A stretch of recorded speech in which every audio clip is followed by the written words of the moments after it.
Well, the second and final total lunar eclipse of 2014 will occur on Wednesday, and sky gazers are getting excited. The moon will appear copper red, so it's often called a blood moon. Randi Ludwig is an instructor within the UT teaches primary developing and research learning effectiveness, and I'm not sure that I'm saying all of that correctly, but she is joining us from the University of Texas, Austin. Randi Ludwig, thank you so much for being here on Arise America. I appreciate it.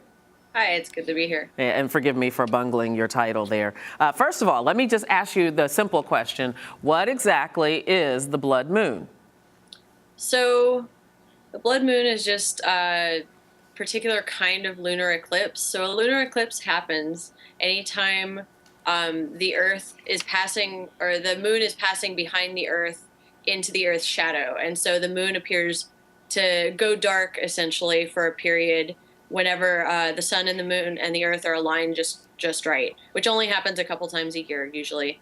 And then the blood moon in particular is when the moon is so deep within the Earth's shadow that any of the light that it could be receiving is coming through the edges of the Earth's atmosphere.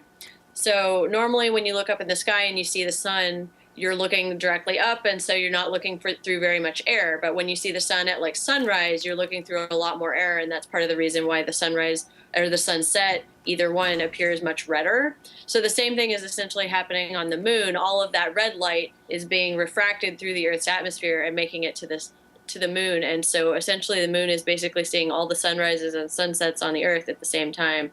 And that's why all the light that's on it is red. That is so stinking cool. We know that we cannot look directly at a solar eclipse. Is it okay to look at this lunar eclipse? It's absolutely okay to look at a lunar eclipse. It's actually dimmer than a full moon. So if it's okay to look at a full moon, then it's plenty okay to look at a lunar eclipse. And what time will we expect to see it tomorrow morning? So if you, Eastern Daylight Time, the eclipse begins around 5:15, and so that's when the Earth's shadow would just start to begin to cut into the side of the moon. So you'll see a full moon with kind of like a chunk bitten out of it is what it'll look like. And over the course of the next hour or so, that chunk will appear to get larger and larger and larger as the moon is passing into the shadow of the Earth. And then at about 6:25 is when the moon will be fully into the Earth's shadow, and so it should start to look really nice and red for us. How long will it last? So the total eclipse, while it's in the totality and fully behind the Earth's shadow, will be from about 6:25 to 7:25, so right about an hour. Oh. The full process for it to start to enter the shadow, pass through it, and exit the shadow is 3 to 4 hours. And how rare are these? I believe there was another blood moon earlier this year, wasn't there? How often does it happen? They happen in pairs, and so there's basically eclipse seasons every year, twice a year, where the sun, moon, and Earth can line up just right so that the Earth can cast a shadow on the moon, or the moon can cast a shadow on the Earth, creating a solar eclipse. And so those tend to happen in the late spring and late fall.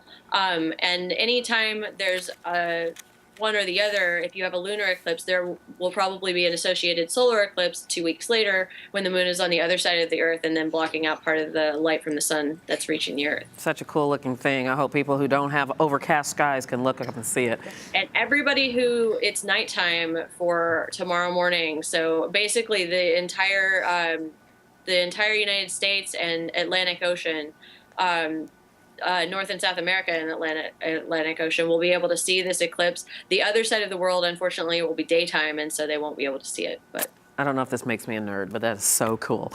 Randi Ludwig, thank you so much. Yeah, no problem. Happy to help.